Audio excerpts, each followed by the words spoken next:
والصلاة والسلام على سید الانبیاء وخاتم المرسلین وعلى آلہ واصحابہ اجمعین، اما بعد۔ بخاری شریف جلد نمبر 1 صفحہ نمبر 303، حضرت عبداللہ بن عمر رضی اللہ تعالی عنہ روایت فرماتے ہیں، سمعت رسول اللہ صلی اللہ تعالی علیہ وآلہ وسلم یقول، میں نے رسول اللہ صلی اللہ تعالی علیہ وسلم کو یہ فرماتے ہوئے سنا، ان طلق ثلاثۃ رہط ممن کان قبلکم حتی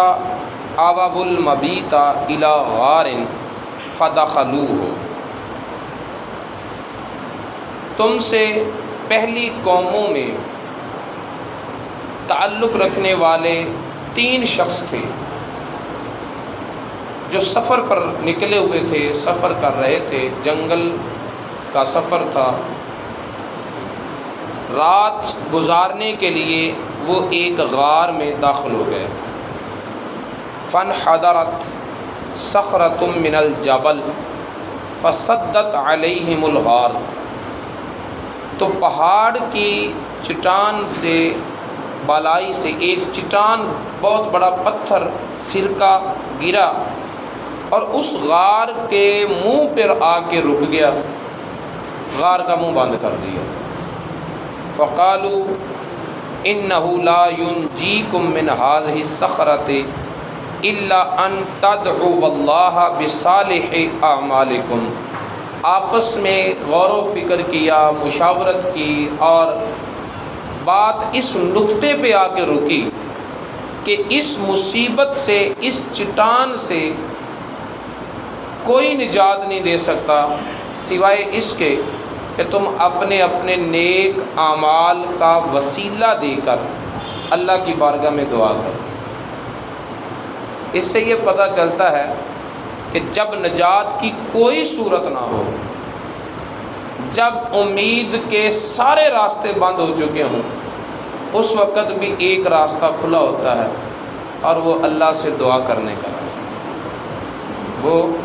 اللہ رب العزت کی مدد اور غیبی نصرت کا راستہ ہے۔ فقال رجل منہم، ان میں سے ایک آدمی بولا، کہنے لگا، اللہم کان لی ابوان شیخان کبیران، اے اللہ میرے ماں باپ تھے، بڑے بوڑھے تھے، اور میں بکریاں چرانے والا عیالدار شخص تھا، میری عادت تھی کہ بکریاں چرانے کے بعد جب گھر آتا، بکریوں کا دودھ دوتا، سب سے پہلے اپنے ماں باپ کو دودھ پیش کرتا، اور اس کے بعد بیوی بچوں کو، نوکروں چاکروں کو دودھ پیش کرتا۔ جب تک میں اپنے والدین کو دودھ پیش نہ کر لیتا، گھر کے کسی فرد کو، کسی نوکر چاکر کو دودھ نہیں دیتا تھا۔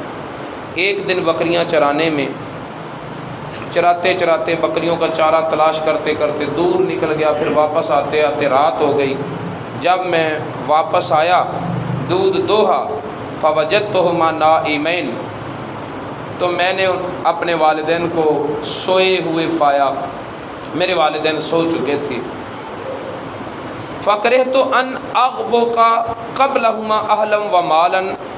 مجھے یہ پسند نہ آیا کہ میں ماں باپ سے پہلے اپنے نوکروں چاکروں کو یا بیوی بچوں کو دودھ پلاؤں، لیکن یہ بھی پسند نہیں تھا کہ ماں باپ کو سوئے ہوئے جگاؤں، ان کے آرام میں خلل ڈالوں، یہ بھی پسند نہیں، اور ان سے پہلے کسی کو دودھ پلاؤں، مجھے یہ بھی پسند نہیں۔ فلبثت والقدح علی یدی انتظر استيقاظهما، میں دودھ کا پیالہ ہاتھ میں پکڑ کر ان کی پانتی قدموں کی طرف کھڑا رہا، انتظار کرتا رہا کہ یہ اپنی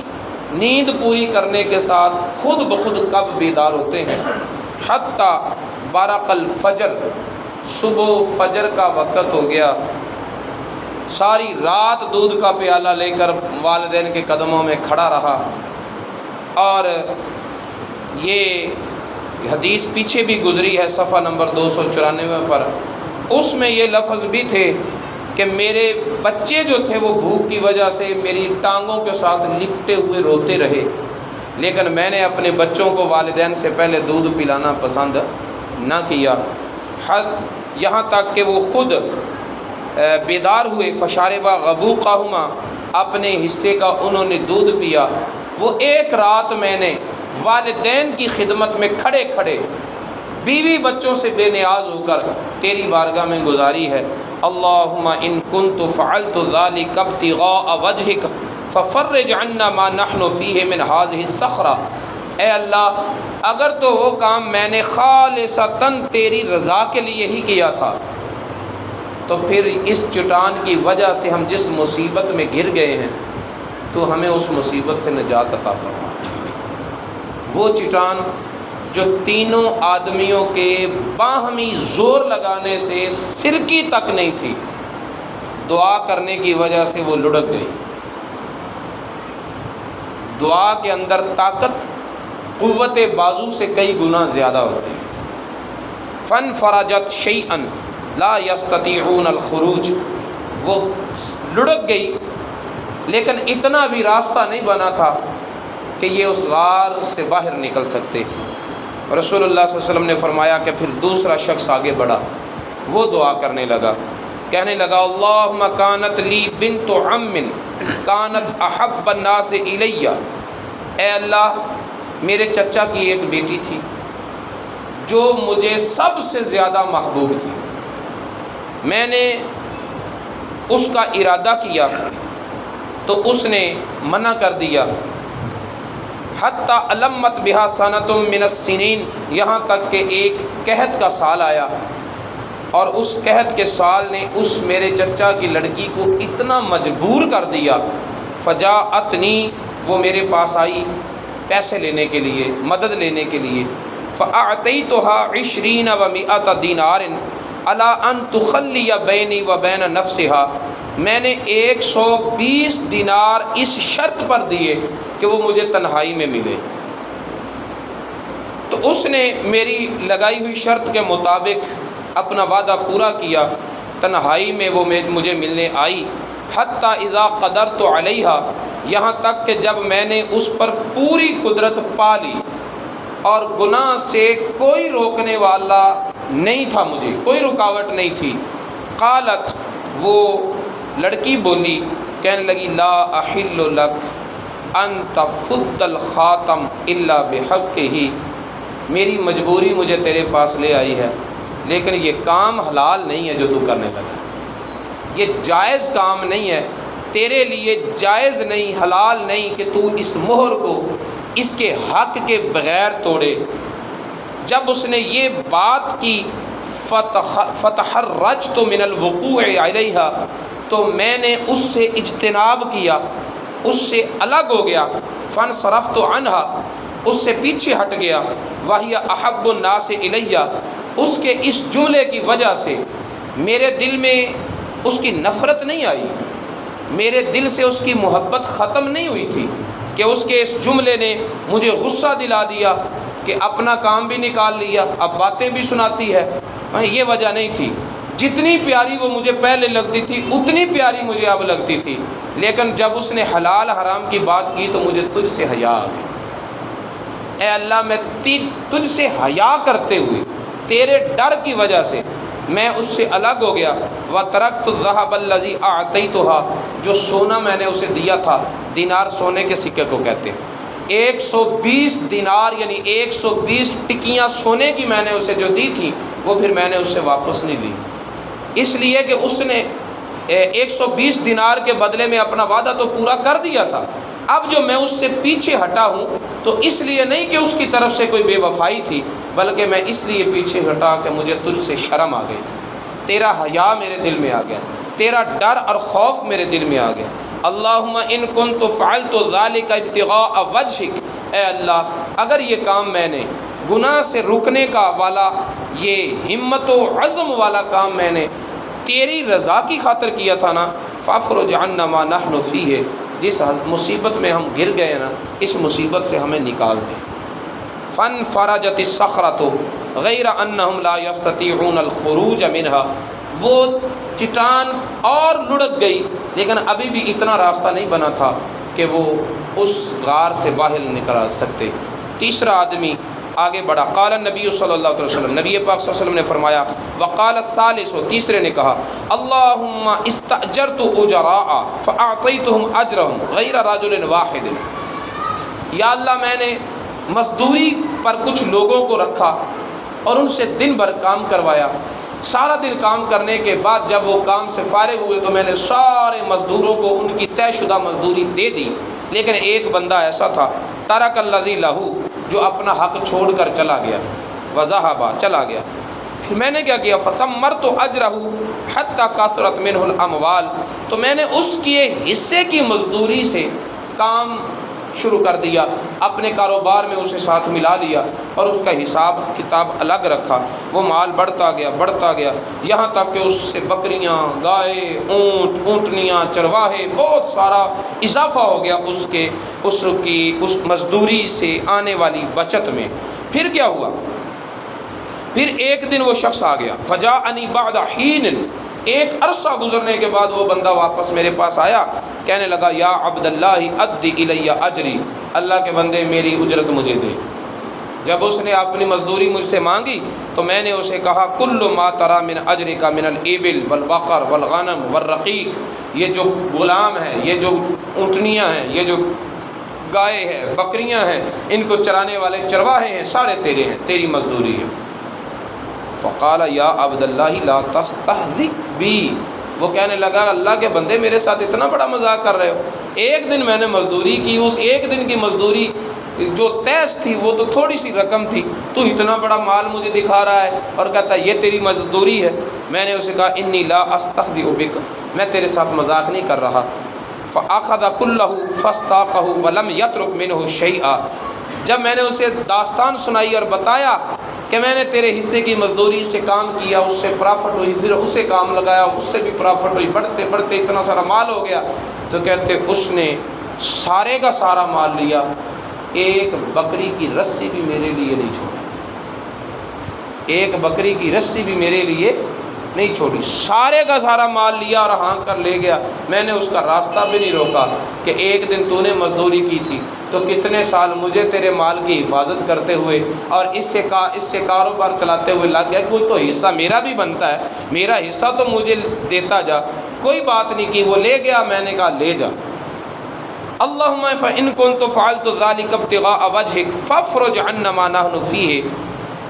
اے اللہ اگر تو یہ کام میں نے تیری رضا کے لیے کیا تھا تو جس مصیبت میں ہم گر گئے ہیں نا، اس مصیبت سے ہمیں نکال۔ فانفرجت الصخرۃ فخرجوا یمشون، وہ چٹان گر گئی، راستہ بن گیا اور وہ تینوں مسافر جو تھے وہ اس غار سے حفاظت کے ساتھ باہر نکل آئے۔ اس حدیث شریف سے یہ پتہ چلتا ہے کہ نیکیاں اللہ رب العزت کے لیے، خالصتاً اللہ کی رضا کے لیے کیے ہوئے کام اتنی طاقت رکھتے ہیں کہ اگر ان کا حوالہ دے کر اللہ کی بارگاہ میں دعا کی جائے تو اللہ تعالیٰ مایوسیوں سے نکال کر امیدوں کی کرنوں میں لے آتا ہے۔ اور اس سے یہ پتہ چلتا ہے کہ دعا کے اندر اتنی طاقت ہے کہ وہ بندے کے جب سارے کے سارے اسباب اور وسیلے ختم ہو جائیں تو پھر دعا کام آتی ہے۔ اللہ کی بارگاہ میں اتنے یقین کے ساتھ دعا مانگتے رہنا چاہیے۔ اس حدیث سے یہ بھی پتہ چلتا ہے کہ نیکیاں کرنا نجات کا سبب بنتا ہے، اللہ کی رضا کا سبب بنتا ہے، اسی طرح گناہ سے بچنا بھی اللہ کی رضا کا سبب بنتا ہے۔ دو بندوں نے اپنی کی ہوئی نیکیاں پیش کی تھیں، ایک بندے نے اپنا وہ عمل پیش کیا تھا جس کہ وہ گناہ سے بچا ہے، اس نے یہ نیکی پیش کی تھی کہ وہ گناہ سے بچا ہے۔ جس طرح نیکی کرنا بڑی اہمیت کی حامل ہے، اسی طرح گناہ سے بچنا بھی بہت بڑے درجے کی بات ہے، اور نیکیاں کرنے اور گناہوں کے بچنے کے سبب اللہ تعالیٰ دعائیں قبول کرتا ہے۔ امام بخاری نے اس حدیث کو یہاں ذکر فرمایا ہے، اور اس حدیث کے لیے سے جو مسئلہ اخذ کیا ہے، جو باب باندھا ہے، وہ ہے باب من استاجر اجیرا فترک اجرہ فعامل فیہ المستاجر فزاد ومن عامل فی مال غیرہ فاستفضل۔ دو مسئلے اخذ کیے ہیں۔ اگر کوئی بندہ کسی کی مزدوری کرے اور اپنی مزدوری اسی کے پاس چھوڑ دے تو پھر کیا حکم ہے؟ اس حدیث سے یہ مسئلہ اخذ ہوتا ہے کہ زندگی میں جب بھی وہ پلٹ کر اپنی مزدوری کا مطالبہ کرے گا، مزدوری کرانے والے پر لازم ہوگا کہ وہ اس کی مزدوری اسے عطا فرمائے، واپس کر دے۔ اس کا حق ساری زندگی بھی ختم نہیں ہوتا۔ اور اگر کوئی بندہ کسی کے مال سے تجارت کرے اس کی اجازت کے بغیر، اس کی اجازت کے بغیر اگر کسی کے مال کو اپنے کام میں لائے، تجارت کرے، اس سے جو پرافٹ ہوگی وہ ساری کی ساری اسی بندے کی ہوگی جس کا مال ہے، وہ ساری پرافٹ اسی کی ہوگی جس کا مال ہے، اس نے اجازت سے بغیر وہ مال کام میں لایا تھا۔ اب جب وہ اپنے مال کا مطالبہ کرے گا تو اسے مال بھی دینا ہوگا اور اس مال کی پرافٹ جو ہے وہ بھی اسے دینی ہوگی، لیکن اس کے ساتھ ساتھ یہ ہے کہ اپنی محنت جو اس نے اس مال پر کاروبار کرتے ہوئے وقت دیا، کوشش کی، تو وہ اپنی محنت جو ہے وہ اس سے مطالبہ کر سکتا ہے کہ میں نے تیرے مال پر اتنا کام کیا ہے، لہٰذا تو میری محنت مجھے دے، اور وہ اس کی محنت واپس لوٹانے کا حق رکھتا ہے، اس کے ذمہ لازم ہے کہ وہ اس کی محنت اسے لوٹائے۔ لیکن اگر وہ اپنا حق بھی نہ لے اور سارے کا سارا ہی اسے دے دے تو یہ افضل ہے، جیسا کہ حدیث میں ایک شخص نے اپنا عمل پیش کیا۔ اسی حدیث کو امام بخاری علیہ رحمہ نے صفحہ نمبر 294 پر بھی بیان کیا ہے، اور وہاں اسی حدیث سے امام بخاری نے یہ مسئلہ ثابت کیا تھا کہ اذا اشترى شیئا لغیرہ بغیر اذنہ فرادیہ، کہ جب بندہ کسی دوسرے بندے کے لیے اسی کے مال سے کوئی چیز خریدے اور جس کے لیے وہ چیز خریدی ہے وہ اس پر راضی ہو جائے تو پھر وہ چیز کا مالک بن جاتا ہے، اور اگر وہ راضی نہ ہو تو پھر یہ چیز جو ہے نا خریدنے والے کی ہوگی، اور خریدنے والے پر لازم ہوگا کہ وہ اس کی قیمت اور اس کا توان جو ہے، اس کی رقم، اس کا حق اسے واپس کرے۔ اس خریدی ہوئی چیز کا مالک جو ہے وہ پہلا شخص تب بنے گا جب وہ اس تجارت پر رضامند ہو جائے۔ اگر رضامند نہیں ہوتا تو پھر یہ خریدنے والے کی چیز ہوگی اور اس کے ذمہ ہوگا کہ وہ اس کی قیمت اسے واپس کرے۔ اس حدیث شریف سے جو کہ امام بخاری نے 303 صفحے پر اور 294 صفحے پر ذکر کی ہے، نبی پاک صلی اللہ تعالیٰ علیہ وآلہ وسلم نے اپنی امت کو بتایا ہے 3 بندوں کا واقعہ جن کا تعلق زمانہ نبوی کے ساتھ نہیں تھا۔ یہ 3 شخص نبی پاک کے قبیلے کے نہیں، مکے کے رہنے والے نہیں، رسول اللہ صلی اللہ علیہ وسلم کے زمانے کے نہیں، بلکہ فرمایا کہ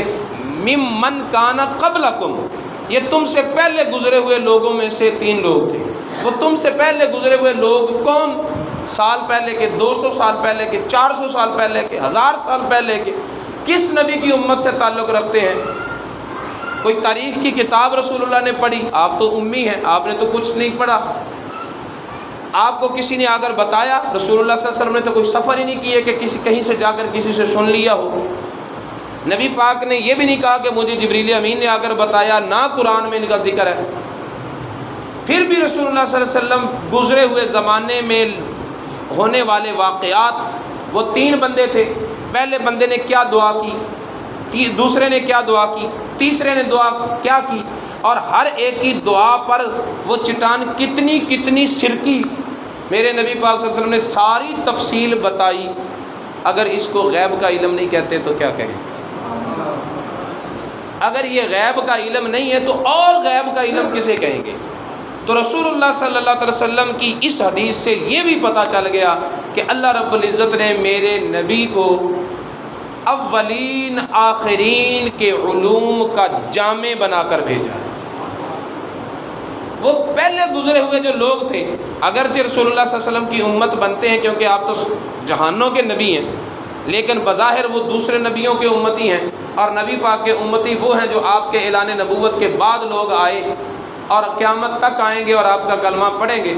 جو نبی کے امتی نہیں ہیں،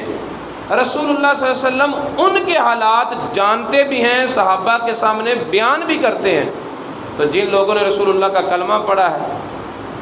ان کے حالات سے رسول اللہ بے خبر ہوں گے؟ تو جس طرح وہ اولین کے حالات جانتے ہیں بِإِذْنِهِ تعالی، بعطاء ربہ تعالی،